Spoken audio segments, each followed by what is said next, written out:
Dear students, आप सभी का बहुत बहुत स्वागत है। इस समय आप देख रहे हैं साठोत्तरी कविता के विषय में महत्वपूर्ण जानकारी।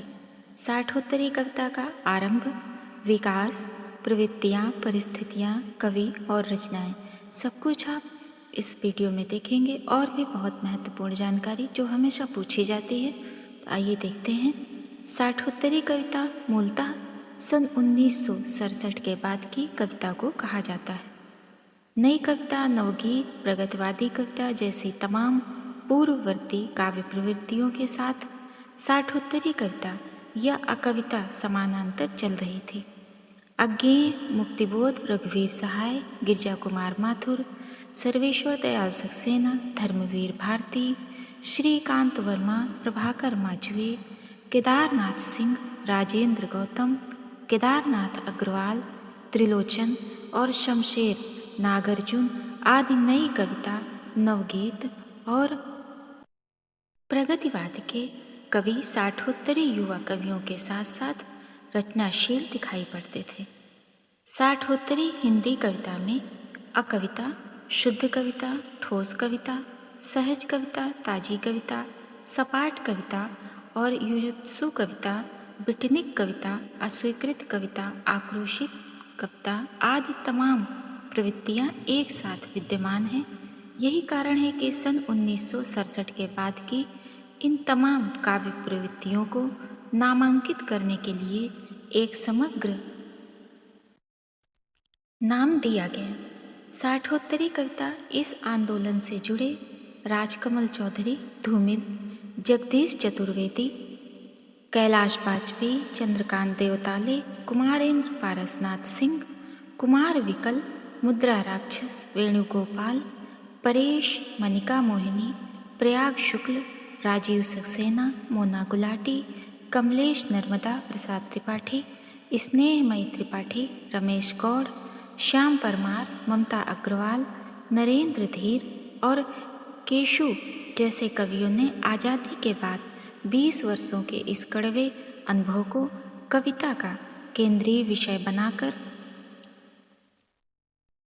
स्वतंत्रोत्तर भारत के सत्ता प्रतिष्ठानों का पोस्टमार्टम करना शुरू किया। साठोत्तरी कविता में स्वतंत्रोत्तर भारत की राजनीतिक, आर्थिक और सामाजिक परिस्थितियों की भरपूर अभिव्यक्ति है। हालांकि साठोत्तरी कविता को लेकर हिंदी आलोचना जगत में खूब खरी खोटी कही गई है। इस कविता और इसकी प्रवृत्तियों पर खूब आरोप लगाए गए हैं। एक हद तक इसे कविता तथा इसके कवियों को कवि मानने से ही इनकार किया गया है।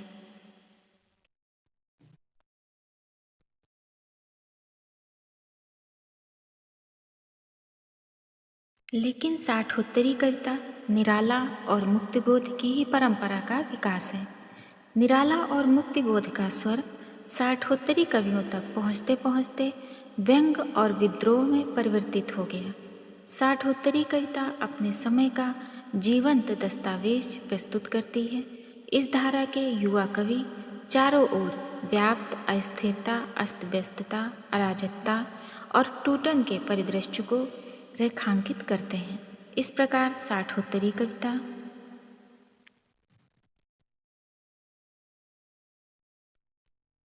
धीरे धीरे एक आंदोलन का रूप धारण कर लेती है। आइए अब देखते हैं साठोत्तरी हिंदी कविता की मूल प्रवृत्तियाँ। साठोत्तर युवा कवियों के काव्य में उनके निजी स्वर अपने मूल प्रवृत्तियों के साथ अभिव्यक्त हुए। इन युवा कवियों ने इसी स्वर के बल पर परंपरा की एक रूढ़ अभिव्यक्तियों को तोड़ा है और समकालीन समाज, राजनीतिक तथा व्यवस्था से मोहभंग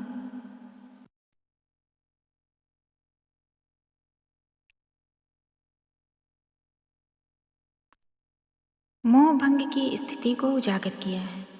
तत्कालीन आलोचकों और कवियों को साठोत्तरी कविता में युवा कवियों द्वारा समकालीन मनुष्य की मानसिक स्थिति को रूपायित करने के दावे बेमतलब जान पड़ते हैं, जबकि साठोत्तरी कविता समाज की मृत मान्यताओं, टूटती हुई परंपराओं और सामाजिक राजनीतिक भ्रष्टाचार से क्षुब्ध युवा मानस की अभिव्यक्ति है।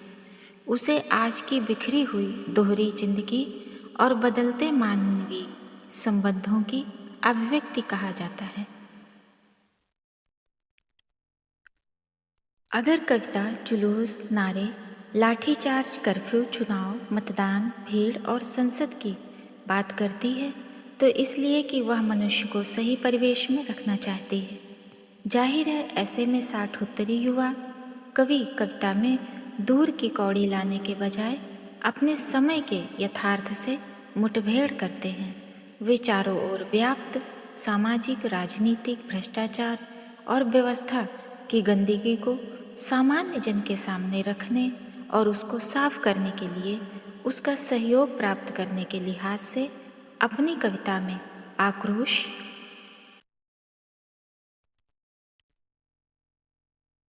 विद्रोह, विरोध, क्षोभ, उत्तेजना, तनाव और छटपटाहट को वाणी प्रदान करते हैं। इसको केवल बगावत, अराजकता, आक्रोश और दिखाऊ बड़बोले विद्रोह कहकर खारिज कर देना कहाँ तक जायज़ है। स्वतंत्रता के बाद भारत में तिभागा, तेलंगाना, नक्सलबाड़ी जैसे आंदोलनों को कुचल देने, दबा देने और उसकी ज़मीन पर ग्रीन हंट का नारा देकर हाशिए के लोगों को प्रताड़ित करने की घटनाओं ने युवा मानस को झकझोर दिया था। देश का हर जागरूक व्यक्ति इससे आहत हुआ। मौजूदा विडंबना का साक्षात्कार करते हुए वह खुद से सवाल करने लगा। सन 1972 में लिखी गई आलोक धनवा की प्रसिद्ध कविता गोली दागो पोस्टर इसी सवाल की तरफ संकेत करती है और कहती है, क्या 1972 की इस 20 अप्रैल को मैं अपने बच्चों के साथ एक पिता की तरह रह सकता हूँ, स्याही से भरी दावत की तरह, एक गेंद की तरह? क्या मैं अपने बच्चों के साथ घास भरे मैदान की तरह रह सकता हूँ? ये पंक्तियाँ मनुष्य की विडंबना, व्यवस्था की विद्रूपता और शासन व्यवस्था से मोह भंग को बखूबी रेखांकित करती हैं। जब भी हम 60 कविता की चर्चा करते हैं तो कुछ शब्द जैसे मोह भंग, सिनिसिज्म, पलायन, आक्रोश आदि अनिवार्य रूप से आते हैं। दरअसल इन शब्दों में समकालीन मनुष्य की पीड़ा है, उसके कष्ट, दुर्दशा, खींच, क्षोभ, दुर्गति के साथ ही शासन व्यवस्था और भ्रष्टाचार की कथा भी इनमें छिपी हुई है। अब सत्य शब्द अपना अर्थ खो चुका है। 60 युवा कवि कैलाश बाजपेयी इसी सत्य शब्द की नियति बयां करते हुए कहते हैं, सत्य शब्द का उच्चारण अब केवल अर्थ ही ले जाने में होता है। स्वतंत्रोत्तर भारत के इतिहास में मोह भंग की स्थिति अचानक पैदा हो गई। स्वतंत्रोत्तर भारत के इतिहास में मोह भंग की स्थिति अचानक पैदा नहीं हुई। आज़ाद भारत में जनतंत्र के नाम पर मूल्य विहीन राजनीति, अपराधीकरण, लूटमार, भ्रष्टाचार और सांप्रदायिकता का जन्म हुआ। इसके परिणाम स्वरूप दिनों दिन मानवीय संवेदना का ह्रास और अभिजात निरंकुशता का बोलबाला हो गया। लोकतंत्र में सबसे आवश्यक है विपक्ष का होना, लेकिन राजनीति में हुए मानवीय संवेदना के ह्रास और लगातार हावी होती चली गई अभिजात निरंकुशता ने स्वतंत्रोत्तर भारत में 2-3 दशकों तक विपक्ष को उभरने नहीं दिया। इस राजनीतिक परिदृश्य का जायजा लेते हुए रजनी कोठारी लिखते हैं, देश को ना तो अंग्रेजों की तर्ज पर नौकरशाह चला रहे हैं और ना ही पश्चिमी लोकतंत्र की तर्ज पर कोई 2 दलीय प्रणाली। यहाँ तो एक विलक्षण पार्टी प्रणाली चल रही है, जिसकी खास बात है एक पार्टी का वर्चस्व और विपक्ष का ना के बराबर महत्व। राजनीति की किताब रजनी कोठारी का कृतित्व संपादक अभय कुमार दुबे, पृष्ठ संख्या 60। स्वतंत्रता के 67-68 वर्ष बीत जाने पर भी वही प्रणाली शासन चला रही है, जिसमें विपक्ष बिल्कुल गायब है। लोकतांत्रिक पूंजीवाद ने सत्ता और उसकी ताकत की केंद्रीयता को बनाए रखने के लिए सन 1947 से लेकर आज तक सामाजिक और राजनीतिक संकट का माहौल तैयार कर मनुष्य को सांस्कृतिक शून्य के बहुत बड़े विभ्रम में फंसा रखा है। साठोत्तरी कविता के युवा कवि कुमार विकल जल्द ही इस भ्रम को पहचानने लगते हैं। हमारे हिस्से के शहर में कभी भी आग नहीं जलती, सिर्फ राजमहल की आग की ही आँच पहुँचती है। इसीलिए हमारी रोटियां कच्ची रह जाती हैं, हमारे कपड़े देर से सूखते हैं, हमारी नसों में दौड़ता खून जम जाता है। हमारे खून के खिलाफ यह राजमहल की साजिश है कि हमें आग नहीं, आग का भ्रम दिया जाता है। आग का यह भ्रम आज भी लोकतंत्र की बुनियादी संरचना को तोड़ रहा है। इस कालखंड में तेलंगाना, श्रीकाकुलम, नक्सलबाड़ी से लेकर जेपी आंदोलन तक हम जनसंघर्ष को निरंतर तीव्र होते देखते हैं। एक बार फिर सत्ता ने लोकतांत्रिक तरीके को छोड़कर दमन का रास्ता अपनाया। ऐसे में साठोत्तरी कविता का जनवादी कवि हाथ पर हाथ धरे बैठ नहीं पाया और निडर होकर सत्ता के विरोध में खड़ा हुआ। लीलाधर जगोड़ी की पंक्तियाँ यहाँ इसी बात की परिचायक हैं और कहती हैं, वहाँ गोलियाँ महज इस बात पर चल पड़ी क्योंकि वे जीना चाहते थे। आखिर साठोत्तरी कवि ऐसा कहने को क्यों विवश हुए? वे विरोध और विद्रोह पर क्यों उतारू हुए? इन कारणों की तलाश करने पर हम पाते हैं कि जनतंत्र में साम्राज्यवादी ताकतों और हथकंडों का इस्तेमाल जनता और जनतंत्र के बीच के संवाद को कुचल देता था, लोकतंत्र की हत्या कर देता था। ऐसे में एक जागरूक और संवेदनशील व्यक्ति गोली बारूद और विद्रोह की बात ना करे तो फिर क्या करे?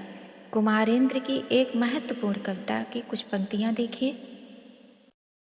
गोली और गुलाब पर वे लिखते हैं, गोली और गुलाब में वे लिखते हैं, गुलाब धरती से आसमान को मिलाते हैं और जब अपना संगीत छेड़ते हैं, गोलियाँ अक्सर मेरे जहन से उतर जाती हैं। गोली मैं तब चुनूँगा जब धरती से आसमान का संवाद टूट जाएगा और भाषा अंधकार में ले जाकर हमारा साथ छोड़ देगी, मगर ऐसा नहीं होगा। इस उद्धरण की आखिरी पंक्ति पर जरा गौर करें, मगर ऐसा नहीं होगा। यहाँ भारतीय संविधान और लोकतंत्र के प्रति साठोत्तरी कवियों की अटूट और अगाध आस्था स्पष्ट है। जीवन और सौंदर्य के प्रति अराजक और विद्रोही कविता का अनुराग स्पष्ट है। जीवन और सौंदर्य के प्रति आस्थावान और जागरूक कवि यथास्थिति को बदलने और मानवीय मूल्यों के संरक्षण के लिए छोटे छोटे लोगों की छोटी छोटी बातों पर निगाह रखते हैं और उनके लिए संघर्ष करते हैं। कुमार विकल लिखते हैं, मुझे लड़नी है एक छोटी सी लड़ाई, छोटे लोगों के लिए, छोटी बातों के लिए। भारत में जब से लोकतंत्र स्थापित हुआ, भारतीय जनता के द्वारा चुने गए प्रतिनिधि निरंतर जनता की उपेक्षा करते रहे हैं। यह जनता उन्हें बहुत छोटे लोग लगी तथा उसकी बातें, उसकी जायज़ मांगें उनसे भी छोटी, लेकिन उनकी नज़र में छोटे छोटे लोग दिखने वाली यह जनता संगठित होकर बहुत खतरनाक हो सकती है। कुमारेंद्र इसी बात का संकेत करते हुए लिखते हैं, उपेक्षित होने से बहुत खतरनाक हो जाता है नंगे माथ नंगे पांव आदमी। अंग्रेजों और साम्राज्यवादी ताकतों के खिलाफ जिस तरह भारतीय जनता संगठित और आंदोलित हुई थी, बाद के दिनों में भी कभी आज़ाद भारत में उस विकराल रूप में संगठित और आंदोलित नहीं हुई। यदि वह दोबारा फिर से उसी रूप में संगठित और आंदोलित हो गई और सत्ता के खिलाफ विद्रोह कर बैठी, जनता ने उससे डरना बंद कर दिया, तो सत्ता और उसके भ्रष्ट अमानवीय ठेकेदारों के सारे हथियार, हथकंडे, गोला बारूद, पुलिस, फौज घुटने टेक देंगे। गोरख पांडे जनता की ताकत को रेखांकित करते हुए लिखते हैं और कहते हैं, वे डरते हैं, किस चीज़ से डरते हैं वे?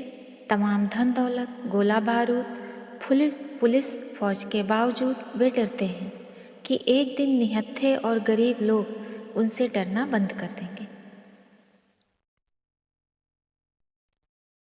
साठोत्तर कवि अपनी कविताओं के माध्यम से उसकी ताकत की याद जनता को दिलाना चाहते हैं। इस प्रक्रिया में उनकी कविता में आक्रोश, आवेश, उत्तेजना, क्षोभ, खींच, अराजकता, विद्रोह आदि का स्वर दिखता है। साथ ही जीवन और मनुष्य, संविधान और जनतंत्र, गांव और शहर, खेत और जंगल, परिवार और पशु, सौंदर्य और उम्मीद के प्रति अटूट आस्था का स्वर भी उनकी कविता में विद्यमान है। डियर स्टूडेंट्स, वीडियो देखने के लिए बहुत बहुत धन्यवाद। हम आपके मंगल जीवन की कामना करते हैं।